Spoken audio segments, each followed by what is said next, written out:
How's it going, guys? Brian Cusco here at Triple B.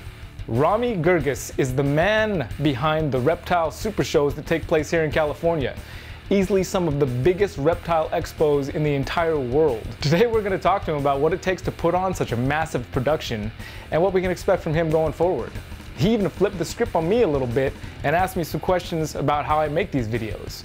The bloopers in this episode had me dying over here. I almost had to call myself an ambulance.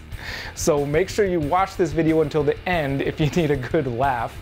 You're watching Triple B TV.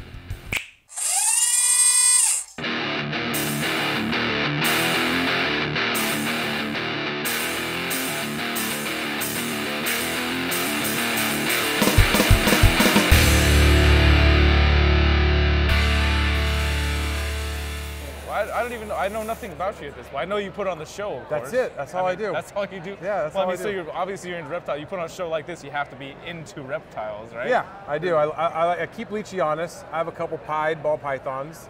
I've been in Atascadero since 2006.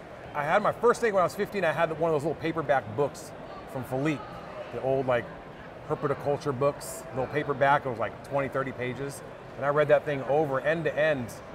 And then now Philippe comes to the show and he thanks me every time for what I've done. I said, Philippe, it was that book I was reading 30 years ago that made this passion start with me. It's like a full circle. So yeah, it's pretty cool. Awesome. Yeah. You know you're on the, when you have those first full circles happen, that's when you know you're on the right path. It's when things come full circle like that.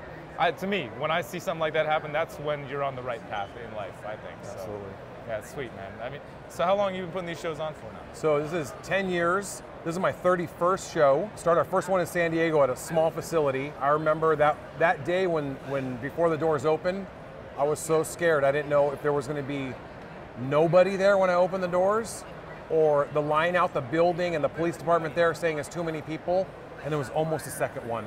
It was like the lady at the venue, she came up to me and she said, Ramy, I have some bad news. I said, what's up? And she said, you can never come back. I said, why? She said, this is way too much for our little venue here. And I was happy and sad at the same time, and that's when I said, wow, after my first show, I'm gonna grow. And I created it into this, and I treat everyone with respect. I love all the vendors. I know all of them personally. I just put everything into it. My whole heart, my life goes into it. But that's the only way to do it right. You gotta be into it. Yeah, sometimes my wife will wake up in the middle of the night, she'll see me sitting there awake, and she's like, what do you think about? I'm on Reptile Super Show. She's like, go to bed, stop thinking about that. You know? Well, when you're doing something huge like this, man, this is a large production. It is. This is a lot of people, a lot of things. You got all the animals. There's a lot of codes I'm sure you got to stay up with. Oh yeah, a lot of stuff I got to stay up with. Especially down here in Southern California. This Absolutely. is like the king land of codes and rules and regulations. Yeah. So, I mean, how do you keep up with it? This is like a year-long gig for you, basically? Yeah, it does. It takes me a year to plan these shows. I do 3 shows a year, one in January in Pomona and August in Pomona, one in San Diego in the summertime in July, right after the 4th of July. I've been doing it 10 years. Awesome, man. Well, how has it grown since the first one till now? Like, what have been the changes? Yeah. It's grown a lot.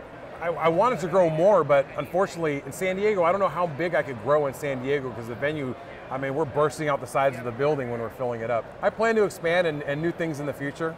Have you noticed a change in like what's been brought to the shows from the first show versus like what comes to the shows now, the type of No, to talk about like the full circle we were talking about, it was like the first show, it was like all kinds of animals, and then slowly those animals went away, and then the price went super high, and now they're back again. And it's just, you know, like you notice the change of the animal and the prices and everything of what changes. For instance, the gargoyle gecko, you know, those were so cheap back in the day, and now they're really expensive, and just like, it just goes in a full circle. Even vendors, I mean, I see vendors come and go, but we still have a solid group that comes to every single show.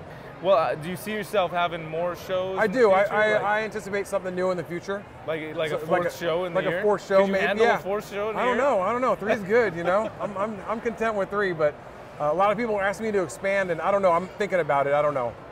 I like to keep the anticipation up.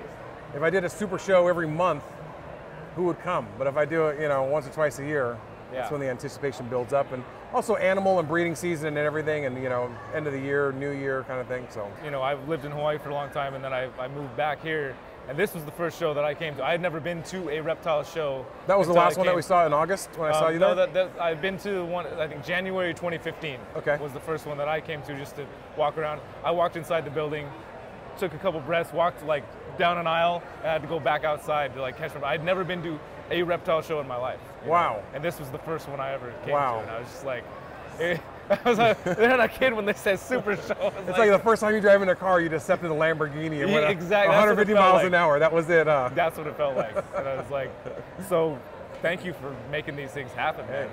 I love it. You know, like I love the fact that I've created something where I bring all reptile lovers and vendors and everyone together for a weekend. We all make money, have fun, support USR, support every business in here. And then we go home and we do it again in 6 months. That's the cool thing, and it's almost like a reptile party. Yeah. You know. Well, this is one of the highlights of my year. I make a point, whatever I do throughout the year, is to be here. This is one of the things I make sure is like it's not even a question. It's like whatever it takes, I'm going to be at the show because. Like this vendor over here, Sensational Pets, he was telling me, I'm planning my wedding around your shows. I said, smart man, you know? He said, it's an income to me and I don't want to, you know, I don't want to mess up. I told my wife, we can't do it in this weekend and I'm going to be in San Diego at the Super Show and I'm going to be in August. So it was pretty funny. He was telling me that yesterday. I said, that's pretty smart.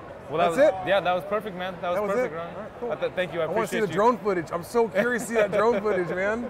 It'll be coming up. I mean, I might have it edited up tomorrow on the vlog, maybe. We'll see that part of it. How long does it take you to put together like a video like that? It depends, man. Well, you'll see if there's something up Monday. Dude, I tried doing like a video on like my little iMovie thing. I mean, just to figure out just to like move something over to there, it takes me hours. It takes practice. It takes practice to learn how to move stuff around a little faster. But even when transitions and all that stuff, I start messing around with transitions and I'm like, everything's transitioning and you know, I just. You can put more and more time. I try to not spend a whole ton of time. Put it, you know, depending on what it is. If it's something. What program do you use? Final Cut Pro. Okay. Final Cut Pro 10. Like for something, if I want to do that commercial for you, that's going to be something that I, you know, put a lot of time into. And even though it's just going to be 30 seconds, it's going to be probably as much editing as I put into a 15-minute video, you know, just because I want everything to be perfect and have that exact look. I'll be going down to like the exact clips, you know, like, oh, not that frame, like cutting down to the exact, you know, it's 24 seconds to 30 seconds in a frame, or in a 24 to 30 frames in a second of video. I'll be going down to like each frame and like, maybe we're gonna cut there.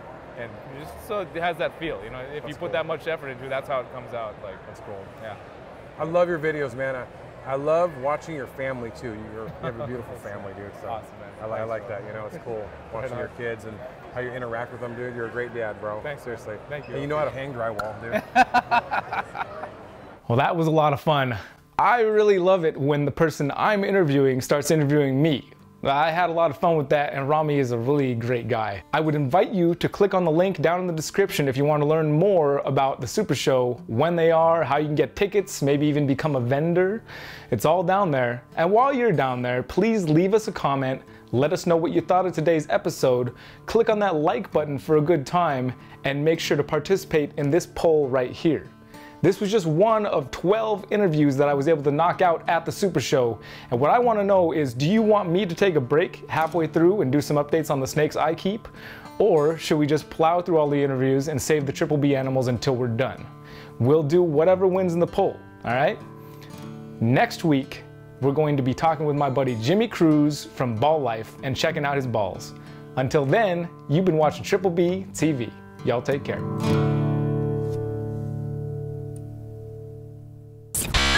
Ready with the 1, 2, 3, with the 1, with the ready with the 1, 2, 3. Here we go. Yeah, we ready with the 1, 2, 1, 2. Okay, this is it right here. Triple B. On 2, rolling on 3. I got it. Can I go get a sip of water? Too many bong hits, bro. This is it, dude. Like double heads. Yeah, like, hi, guys. Do you want to do the interview? No, I'm just going to talk about balls. Oh my gosh. No, please. I'm Brian Cusco. Tell me how it feels. I mean, when you're all sweaty and hot and your balls stick to the side of your leg. What? We'll just get warmed up and we'll do a little dance. Let's go. I mean, I filled up a memory card. Sorry. Have you subscribed and clicked that little notification bell? I mean, what is your mom gonna do if she finds out that you didn't?